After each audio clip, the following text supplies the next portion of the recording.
Abraham Lincoln ഒരിക്കൽ പറഞ്ഞു, മറ്റെല്ലായിടത്തു നിന്നും സഹായം കിട്ടില്ലെന്ന് എനിക്ക് ബോധ്യപ്പെട്ടപ്പോഴെല്ലാം ഞാൻ മുട്ടുകുത്തി പ്രാർത്ഥിക്കാൻ മടിച്ചില്ല. ഒരു രാജ്യത്തിൻ്റെ പ്രസിഡന്റ് പറഞ്ഞ ഒരു വാക്കാണ്. അദ്ദേഹം അമേരിക്കയുടെ പ്രസിഡന്റ് ആയിരുന്നു. അദ്ദേഹത്തിൻ്റെ ജീവിതത്തിൽ രാജ്യത്തിൻ്റെയോ കുടുംബത്തിൻ്റെയോ എന്തെല്ലാം വിഷയങ്ങൾ വന്നാലും അസാധ്യതകൾ വരുമ്പോൾ ഉടനെ അദ്ദേഹം മുട്ടുകുത്തും. ഇത് നമുക്കൊരു നല്ല ശീലമാക്കാം. അസാധ്യതകൾ വേണം. അസാധ്യതകൾ ഇല്ലെങ്കിൽ അതിൻ്റെ അർത്ഥം നമ്മൾ മുന്നോട്ട് പോകുന്നില്ലെന്നാണ്. ഒരിക്കൽ ഒരാൾ പറഞ്ഞു, നിങ്ങൾക്ക് ശത്രുവില്ലെങ്കിൽ ഇന്ന് വരെ നിങ്ങൾ മുന്നോട്ട് ചലിച്ചിട്ടില്ല എന്നാണ് അതിൻ്റെ അർത്ഥം. മുന്നോട്ട് ചുവടുവെക്കുന്ന എല്ലാവർക്കും ശത്രുക്കളുണ്ടാകും. ഈ ലോകത്തിൽ നിങ്ങൾക്ക് കഷ്ടമുണ്ട് എങ്കിലും ധൈര്യപ്പെടുവിൻ, ഞാൻ ലോകത്തെ ജയിച്ചിരിക്കുന്നു. അതാണ് കർത്താവ് പറഞ്ഞത്. ഈ ഭൂമിയിൽ ജീവിക്കുന്ന എല്ലാവർക്കും വെല്ലുവിളികളുണ്ടാകും. ഈ ഭൂമിയിൽ ജീവിക്കുന്ന എല്ലാവർക്കും അസാധ്യതകൾ ഉണ്ടാകണം. അസാധ്യത നിനക്കുണ്ടെങ്കിൽ ആ സമയത്താണ് നിന്റെ വിശ്വാസം പുറത്തെടുക്കാൻ കിട്ടുന്ന ഏറ്റവും വലിയ അവസരം. അതുകൊണ്ട് നല്ല ചാൻസുകളായിട്ട് അതിനെ കാണണം. ലെസ്റ്റർ സമ്രാളിൻ്റെ കുടുംബത്തിലുള്ള ഡേവിഡ് സമ്രാൾ എന്ന ദൈവദാസനെ ഞാൻ പരിചയപ്പെട്ടിട്ടുണ്ട്. 15 വർഷങ്ങൾക്ക് മുമ്പ് ഫിലിപ്പീൻസിലെ ഒരു വലിയ സഭയുടെ പാസ്റ്റർ കൂടിയാണ് അദ്ദേഹം. അന്ന് അദ്ദേഹത്തിന് ഏകദേശം 25,000 പേര് ആ സഭയിലുണ്ട്. അദ്ദേഹം ഒരിക്കൽ ഏഷ്യൻ കോൺഫറൻസിന്, സിംഗപ്പൂരിലെ പാസ്റ്റർ കോങ്കിയുടെ ചർച്ചിൽ വെച്ച് നടന്ന ഏഷ്യൻ കോൺഫറൻസിന് ക്ലാസ് എടുക്കാൻ അദ്ദേഹം ഉണ്ടായിരുന്നു.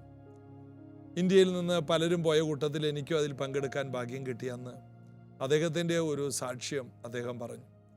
അദ്ദേഹത്തിൻ്റെ സഭയിൽ 10,000 പേരുള്ളപ്പോൾ അദ്ദേഹത്തിൻ്റെ ഭാര്യയ്ക്ക് ബ്രെയിൻ ട്യൂമർ വന്നു. ബ്രെയിൻ ട്യൂമർ വന്ന സമയത്ത് അദ്ദേഹം വലിയ വിശ്വാസവീരനാണ്, അനേകർക്ക് വേണ്ടി പ്രാർത്ഥിക്കുന്ന വ്യക്തിയാണ്, അനേകരെ ധൈര്യപ്പെടുത്തുന്ന വ്യക്തിയാണ്. എന്നാൽ സ്വന്തം വീട്ടിൽ വന്നപ്പോൾ താൻ തകർന്നുപോയി. തൻ്റെ അങ്കിളാണ് ലെസ്റ്റർ സമ്രാൾ. ലെസ്റ്റർ സമ്രാൾ എന്ന് പറഞ്ഞാൽ സ്മിത്ത് വിഗിൾസ്വർത്തിൻ്റെ ശിഷ്യനായിരുന്നു. സ്മിത്ത് വിഗിൾസ്വർത്തിൻ്റെ കൈവെപ്പ് കിട്ടിയ ദൈവപുരുഷൻ. അപ്പോൾ ആ സമ്രാൾ ഫാമിലിയിൽപ്പെട്ടതാണ് ഡേവിഡ് സമ്രാൾ. ഡേവിഡ് സമ്രാൾ ലെസ്റ്റർ സമ്രാളിനെ വിളിച്ചു. ലെസ്റ്റർ സമ്രാൾ അമേരിക്കയിലാണ്. ഫോണിൽ പറഞ്ഞു, അങ്കിൾ, എൻ്റെ വൈഫിന് ബ്രെയിൻ ട്യൂമറാണ്, ഡോക്ടർമാരെ ഇനി മുന്നോട്ടില്ല എന്നാണ് പറഞ്ഞിരിക്കുന്നത്. ഉടനെ ഫോണിൻ്റെ അങ്ങേ തലക്കലിൽ നിന്ന് വേറൊരു സ്വരം, പ്രൈസ് ദി ലോർഡ്, ദൈവത്തിന് മഹത്വം. എൻ്റെ കുടുംബത്തിൽ ഒരത്ഭുതം കാണാൻ എനിക്കൊരവസരം കിട്ടി. ലെസ്റ്റർ സമ്രാള് അമേരിക്കയിൽ ഇരുന്നു കൊണ്ട് ഫോണിലൂടെ പറയുകയാണ്, ഭൂമി മുഴുവനും ഞാൻ ദൈവത്തിൻ്റെ അത്ഭുതങ്ങൾ കാണുന്ന, എന്നാൽ എൻ്റെ കുടുംബത്തിൽ ഒരു വലിയ അത്ഭുതം കണ്ടിട്ടില്ല. അത് കാണാൻ എനിക്ക് ലഭിക്കുന്ന ഏറ്റവും വലിയ ചാൻസ് അത് എൻ്റെ കുടുംബത്തിൽ, അത് നിങ്ങളുടെ വീട്ടിലാണ്. ഞാനിതാ വരുന്നു. അങ്ങനെ ഡേവിഡ് സമ്രാളിൻ്റെ ഭാര്യ അത്ഭുതകരമായി സൗഖ്യമായി. ഈ സാക്ഷ്യം പറയുമ്പോൾ അദ്ദേഹത്തിൻ്റെ ചർച്ചിൽ അന്ന് 25,000 പേരുണ്ട്. അപ്പം നമ്മൾ കേൾക്കുന്ന ചില വാക്കുകൾ, അസാധ്യതകൾ വരുമ്പോൾ എന്ത് ചെയ്യും? അസാധ്യതകൾ വരണം. അവിടെയാണ് നമ്മുടെ വിശ്വാസത്തെ പുറത്തെടുക്കാൻ നമുക്ക് കിട്ടുന്ന വലിയ അവസരം. അതുകൊണ്ട് നമ്മുടെ വിശ്വാസത്തെ പുറത്തെടുത്തേ മതിയാകൂ. അതിനായിട്ട് നമ്മെ തന്നെ കർത്താവിൻ്റെ കൈകളിൽ ഏൽപ്പിച്ചു കൊടുക്കാം. അപ്പോസ്തല പ്രവൃത്തി 8-ാം അധ്യായത്തിൻ്റെ 14 മുതൽ വായിക്കുമ്പോൾ, അനന്തരം യെരൂശലേമിലുള്ള അപ്പോസ്തലന്മാർ ശമരിയർ ദൈവവചനം കൈക്കൊണ്ട് എന്ന് കേട്ട് പത്രോസിനെയും യോഹന്നാനെയും അവരുടെ അടുക്കൽ അയച്ചു. അവർ ചെന്നു അവർക്ക് പരിശുദ്ധാത്മാവ് ലഭിക്കേണ്ടതിന് അവർക്കായി പ്രാർത്ഥിച്ചു. അന്ന് വരെ അവരിൽ ആരുടെയും മേൽ പരിശുദ്ധാത്മാവ് വന്നിരുന്നില്ല. അവർ കർത്താവായ യേശുവിൻ്റെ നാമത്തിൽ സ്നാനമേറ്റിരുന്നതേയുള്ളൂ. അവർ അവരുടെ മേൽ കൈവച്ചപ്പോൾ അവർക്ക് പരിശുദ്ധാത്മാവ് ലഭിച്ചു. അപ്പോസ്തലന്മാർ യെരുശലേമിൽ നിന്ന് പത്രോസ് യോഹന്നാനും ഇവിടെ എത്തിയത് ഒരൊറ്റ കാര്യത്തിനാണ്. ഒരേ ഒരു കാര്യം, ഈ ജനം പരിശുദ്ധാത്മാവിനെ പ്രാപിക്കണം. ഇന്ന് ദൈവസഭകളിൽ വലിയ താല്പര്യം കാണിക്കാത്ത ഒരു വിഷയം, എന്നാൽ അപ്പോസ്തലന്മാർക്ക് അത് പ്രധാന വിഷയമായിരുന്നു. രക്ഷിക്കപ്പെട്ട, സ്നാനപ്പെട്ട, കൂട്ടായ്മയിലേക്ക് വരുന്നവരെല്ലാം പരിശുദ്ധാത്മാവിനെ പ്രാപിക്കണം, പരിശുദ്ധാത്മാവിൻ്റെ നിറവ് പ്രാപിക്കണം. അതോടുകൂടി ഒരാത്മനിയോഗം അവരുടെ മേലുണ്ടാകും. പരിശുദ്ധാത്മാവിനെ, ആത്മാവിൻ്റെ ശക്തിയെ, ആത്മാവിൻ്റെ വരത്തെ ഒരു ദൈവ പൈതൽ പ്രാപിച്ചു കഴിഞ്ഞാൽ അതോടുകൂടി സഭ മുഖാന്തരം വലിയ ദൈവപ്രവർത്തികൾ ഉണ്ടാകും. ഏത് അസാധ്യതകളെയും സാധ്യമാക്കുന്ന പരിശുദ്ധാത്മാവ് ഒരുവന്റെ മേൽ വന്നാൽ പിന്നെ അവിടെ അത്ഭുതങ്ങളുടെ ഒരു സീസൺ തുടങ്ങുകയാണ്. പരിശുദ്ധാത്മാവ് വന്നതോടുകൂടി ഏലീശയുടെ ഒരു സീസൺ ആരംഭിച്ചു. പരിശുദ്ധാത്മാവ് വന്നതോടുകൂടി യോശുവയുടെ ഒരു സീസൺ ആരംഭിച്ചു. ഇതൊക്കെ നമുക്ക് കാണാം. മോശ മരിച്ചപ്പോൾ പരിശുദ്ധാത്മാവ് യോശുവയുടെ മേൽ വന്നു. പിന്നീട് നമ്മൾ വായിക്കുന്നു, യോശുവ ഈ ജനത്തെ മുന്നോട്ട് കൊണ്ടുപോയി ഓരോ സ്ഥലങ്ങളും വെട്ടിപ്പിടിച്ച് ഓരോ രാജ്യങ്ങളെയും സ്വന്തമാക്കി ഈ ജനത്തിന് 12 ഗോത്രങ്ങൾക്കും വീതം വെച്ചു കൊടുത്തു. അതായത് അനേക രാജ്യങ്ങളെ ഒരു രാജ്യമാക്കിയിട്ട് ആ രാജ്യത്തെ, അനേക രാജ്യങ്ങൾ ചേർന്ന ഒരു രാജ്യത്തെ 12 ഗോത്രങ്ങൾക്ക് വീതം വെച്ചു കൊടുത്തു. ചെറിയ കാര്യമാണോ? യോശുവ ഒന്നും എടുക്കുന്നില്ല. എന്നാൽ പിന്നീട് നമ്മൾ വായിക്കുന്നു, ഈ ജനത്തിൻ്റെ ഇടയിൽ ജനം യോശുവയ്ക്ക് ഒരു സ്ഥലം കൊടുത്തെന്നാണ്. യോശുവ ഒന്നും എടുത്തിട്ടില്ല, നല്ല നല്ല സ്ഥലങ്ങൾ ഓരോരുത്തർക്ക് കൊടുത്തു. 12-ാം അധ്യായം യോശുവയുടെ പുസ്തകത്തിൽ കാണുന്നു, യോശുവയോട് കാലേബ് പറയുന്നു, അന്ന് ദൈവം കൽപ്പിച്ച ഈ മല 85-ാമത്തെ വയസ്സായ ഈ സമയത്ത് എനിക്ക് തരണം. ഇങ്ങനെ ഓരോ സ്ഥലങ്ങളും ഓരോരുത്തരും ചോദിച്ചും ആഗ്രഹിച്ചും ഒക്കെ, ചോദിച്ചതിലും നനച്ചതിലും അധികമായിട്ട് ഓരോന്നോരോന്ന് അളന്ന് തിട്ടപ്പെടുത്തി യോശുവ അവർക്ക് കൊടുക്കുകയാണ്. എത്ര വലിയൊരു പദവിയാണ്! അതായത് അവൻ്റെ സീസൺ അങ്ങോട്ട് തുറന്നതാണ്. ഒരു വ്യക്തിയുടെ മേൽ അഭിഷേകം വന്നു കഴിയുമ്പോൾ അവന് ആ ദൗത്യം, അവൻ്റെ വിളിയുടെ ദൗത്യം, അവനെക്കുറിച്ചുള്ള ദൈവത്തിൻ്റെ പദ്ധതി മുഴുവനും പൂർത്തീകരിക്കാൻ ഈ പരിശുദ്ധാത്മാവ് അവനെ സഹായിക്കുമെന്ന്. ഏലിയാവിൻ്റെ മേൽ നിന്ന് ഏലീശയുടെ മേൽ ഈ പുതപ്പ് വീണു. ഏലിയാവ് ചെയ്ത അത്ഭുതം 18 ഏലീശ 36 അത്ഭുതങ്ങൾ, മഹാത്ഭുതങ്ങൾ ചെയ്തിട്ടാണ് ഭൂമിയിൽ നിന്ന് പോയത്. ഏലിയാവ് ചെയ്തതിൻ്റെ ഇരട്ടി ശുശ്രൂഷ ചെയ്തു. എന്താണ്? പരിശുദ്ധയാത്മാവ്. ഏലീശ അതുപോലെ പ്രാർത്ഥിച്ചു, നിന്റെ ആത്മാവിൻ്റെ ഇരട്ടി എൻ്റെ മേൽ വരട്ടെ.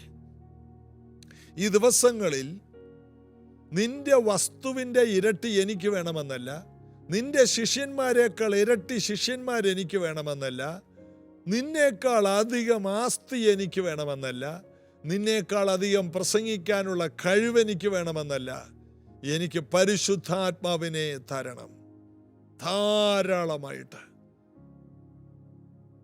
അതുകൊണ്ട് ദൈവവചനം പറയും, ദൈവമോ തന്നോട് ചോദിക്കുന്നവർക്ക് പരിശുദ്ധാത്മാവിനെ എത്രയധികം തരും.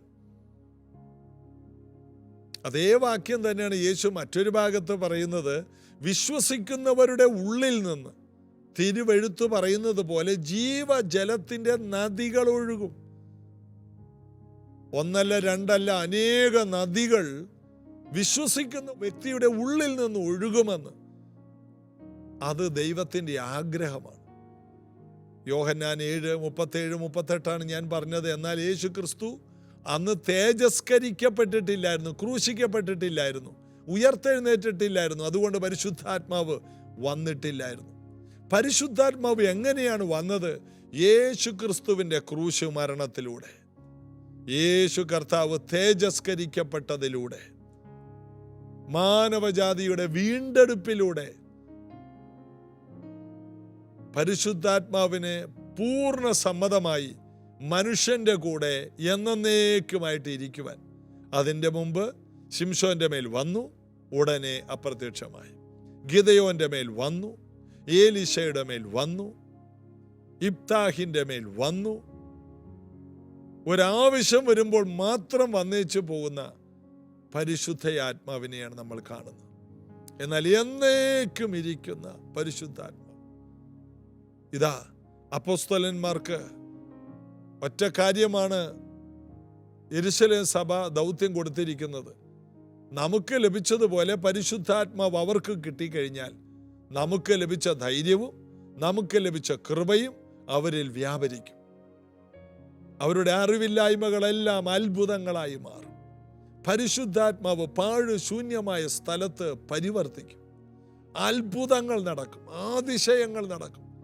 ദൈവപ്രവർത്തികൾ കൊണ്ട് കർത്താവ് സഭയെ നിറയ്ക്കുവാൻ എല്ലാ പ്രിയപ്പെട്ടവരും ഈ ദിവസങ്ങളിൽ പരിശുദ്ധാത്മാവിൽ നിറയുവാൻ ആത്യന്തം ഒരു അഭിലാഷം, ഒരു വലിയ ദാഹം ദൈവത്തിൽ നിന്ന് പ്രാപിക്കണം. കർത്താവേ, എനിക്ക് വ്യത്യസ്തമായ ഒരു നിറവ് വേണം. ഈ നാളുകളിൽ പലരും എവിടെ അഭിഷിക്തന്മാരുണ്ടോ അവിടേക്ക് ഓടുകയാണ്. ഒരു അഭിഷേകത്തിന് വേണ്ടി ഓടുന്നില്ല, ഒരു അഭിഷിക്തനെ കാണാൻ ഓടുകയാണ്. അതൊരു വെറും വിഡ്ഢിത്തരമാണ്. നിങ്ങൾ ഒരു അഭിഷിക്തന്റെ പുറകെയല്ല ഓടേണ്ടത്, നിങ്ങൾ അഭിഷേകത്തിന് വേണ്ടി ഓടണം. എനിക്കിത് പോരാ. യെഹെസ്കേൽ 47 പറയുന്നത്, ആലയത്തിൻ്റെ ഉമ്മരപ്പടിയുടെ കീഴേ നിന്ന് വെള്ളം പുറപ്പെടുന്നത് ഞാൻ കണ്ടു. ഒരു ദൂതൻ 1000 മുഴം അളന്നു എന്നെ കടക്കുമാറാക്കി.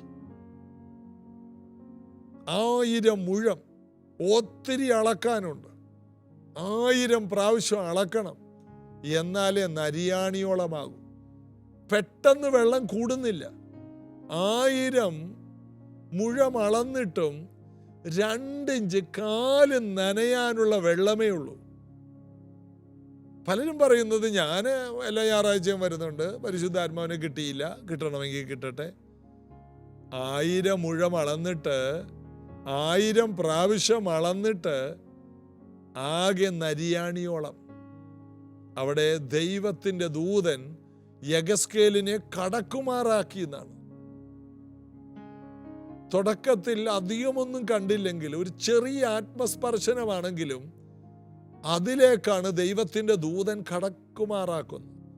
വീണ്ടും ദൂതൻ 1000 മുഴം അളന്നു. ഇപ്പോൾ വെള്ളം മുട്ടോളമായി. 1000 2000 ആയപ്പോഴേക്കും മുട്ടോളമേ ആയുള്ളൂ. ഇത് ഭയങ്കര ബുദ്ധിമുട്ടാണ്, എനിക്ക് ഭയങ്കര പാടാണ്, ഇത്രയൊന്നും കൂട്ടായ്മയ്ക്ക് വരാനോ ഇത്രയും ദൈവ സാന്നിധ്യത്തിൽ ഇരിക്കാനോ എനിക്ക് കഴിയില്ല എന്ന് ആരെങ്കിലും പറഞ്ഞാൽ, ജീവിതത്തിൽ ഏറ്റവും വിലപ്പെട്ടതിന് വേണ്ടി നമുക്കൊന്ന് സമയം ചെലവാക്കിക്കൂടെ? ഒരു വീട് വെക്കുക എന്ന സ്വപ്നം കൊണ്ട് പലരും ഭാര്യ മക്കളെ എല്ലാം കളഞ്ഞേച്ച് അല്ലെങ്കിൽ വിട്ടേച്ച് നാട്ടിലാക്കിയിട്ട് വലിയ ലോൺ എടുത്ത് വിസയ്ക്ക് പണം കൊടുത്ത് വിദേശത്ത് ചെന്ന് മരുഭൂമിയിൽ ഒരു ചെറിയ ഷെഡിനകത്ത് കഷ്ടപ്പെട്ട് കിടന്ന്, അവിടെ AC ഇല്ല, സമയത്ത് കഴിക്കാൻ ഭക്ഷണമില്ല, 15 മണിക്കൂർ ജോലി ചെയ്യണം, സൂര്യൻ്റെ വലിയ ചൂടിൻ്റെ മുമ്പിൽ നിൽക്കണം. എന്താണ് ഒരു വീട് വെക്കാൻ? ജീവിതകാലം മുഴുവനും മരുഭൂമി കിടക്കുകയാണ്. എന്നാൽ പരിശുദ്ധാത്മാവ് ഒരാളിൽ വന്നാൽ നീ 1000 വീട് വച്ചു കൊടുക്കത്തക്ക രീതിയിൽ പരിശുദ്ധാത്മാവ് നിന്നെ ഉപയോഗിക്കില്ലേ? പരിശുദ്ധാത്മാവിൻ്റെ ആ നദിയിലേക്ക് ദൂതൻ 1000 മുഴം അളന്ന് വീണ്ടും അളക്കുമ്പോൾ നീ മടുക്കരുത്. എല്ലാവർക്കും പെട്ടെന്ന് വെള്ളത്തിലേക്ക് നീന്തിയിട്ടല്ലാതെ കടപ്പാൻ കഴിയാത്ത നദിയിലേക്ക് ചാടണം. അത് പലപ്പോഴും നടന്നില്ലെന്ന് വരും. എങ്കിലും അതിന് സമയമെടുത്താലും അതിനു വേണ്ടി വളരെ ആഗ്രഹം. ദൂതന് യാതൊരു ക്ഷമക്കുറവുമില്ല. ദൂതൻ അളക്കാൻ തയ്യാറാണ്. ദൂതൻ കൈപിടിച്ച് നടത്താനും തയ്യാറാണ്.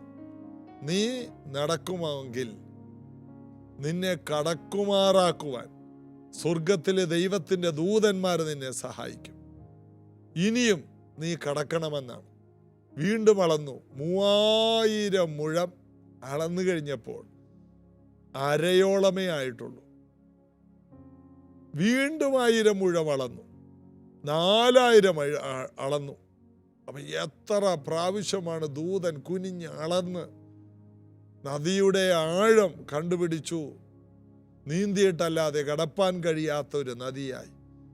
അങ്ങനെ ഇതാ യെഗസ്കേൽ നീന്തുകയാണ്. നദിയുടെ അക്കരെ ഈക്കരയും ധാരാളം ആൾക്കാർ നിന്ന് മീൻ പിടിക്കുന്നു. ഈ കാഴ്ചയാണ് യെഗസ്കേൽ കാണുന്നത്. ഒരു വലിയ കാഴ്ചയാണ്. ധാരാളം മത്സ്യത്തെ പിടിക്കുന്നു. 2 കരകളിലും ധാരാളം ഫലമുള്ള വൃക്ഷങ്ങൾ, ഏറ്റവും അധികം ഫലങ്ങൾ. ഇപ്പോൾ യെഗസ്കേൽ നീന്തുകയല്ല, യെഗസ്കേൽ ഒഴുകുകയാണ്. അവൻ്റെ നിയന്ത്രണത്തിൽ നിന്ന് അവൻ പോയി. ഇതുപോലത്തെ ഒരു അനുഭവത്തിലേക്ക് ആത്മാവിൽ ഒരു ദൈവ പൈതൽ എന്ന് വരും, അന്ന് മുതൽ അന്തരീക്ഷം തന്നെ ആടി മുടി മാറുവാനിടയായിത്തീരും. യേശു ക്രിസ്തുവിൽ നമുക്ക് ആശ്രയിക്കാം. കർത്താവിൻ്റെ വലിയ ബലത്തിൽ, കൃപയിൽ നമുക്ക് ആശ്രയിക്കാം. അമിതമായ ശക്തിയെ നമുക്ക് പ്രാപിക്കാം. നമുക്ക് പ്രാർത്ഥിക്കാം. യേശുവേ, ഇന്ന് ഈ കേട്ട തിരുവെഴുത്തുകളിൽ വലിയ ദൈവശക്തി ഉണ്ടല്ലോ. ഈ വചനങ്ങൾ കർത്താവിൻ്റെ വലിയ പ്രവർത്തികൾക്ക് വേണ്ടി ഇത് പലരെയും കേൾപ്പിക്കുന്നതിനായി സ്തോത്രം. ഇന്നത് കേൾക്കുന്ന എല്ലാവരും പരിശുദ്ധാത്മാവിൻ്റെ ആളവില്ലാത്ത അടുത്ത നദി കയത്തിലേക്ക് ചാടട്ടെ. വിശ്വാസത്താൽ കൂടുതൽ ഒഴുക്കിലേക്ക് ഈ ദിവസങ്ങളിൽ ഈ മക്കൾ പ്രവേശിക്കട്ടെ. യേശുവിൻ്റെ നാമത്തിൽ ഈ മക്കളെ അനുഗ്രഹിക്കും. വലിയ ദൈവപ്രവൃത്തി ഉണ്ടാകട്ടെ യേശുവിൻ നാമത്തിൽ. ആമേൻ. യേശു ക്രിസ്തുവിൽ ആശ്രയിക്കാം, ബലപ്പെടാം, കൃപ കൊണ്ട് നിറയാം. നമുക്ക് ഒരുമിച്ച് ചേർന്ന് പാടി വീണ്ടും കർത്താവിനെ ആരാധിക്കാം. ദൈവത്തിനു സ്തോത്രം, ദൈവത്തിനു സ്തോത്രം, ദൈവത്തിനു സ്തോത്രം, ദൈവത്തിനു സ്തോത്രം, ദൈവത്തിനു സ്തോത്രം, ഇന്നും എന്നേക്കും എൻ്റെ ദൈവത്തിനു സ്തോത്രം, ഇന്നും എന്നേക്കും. ദൈവത്തിനു സ്തോത്രം, ദൈവത്തിനു സ്തോത്രം, ദൈവത്തിനു സ്തോത്രം, ദൈവത്തിനു സ്തോത്രം, ദൈവത്തിനു സ്തോത്രം, ഇന്നും എന്നേക്കും എൻ്റെ ദൈവത്തിനു സ്തോത്രം.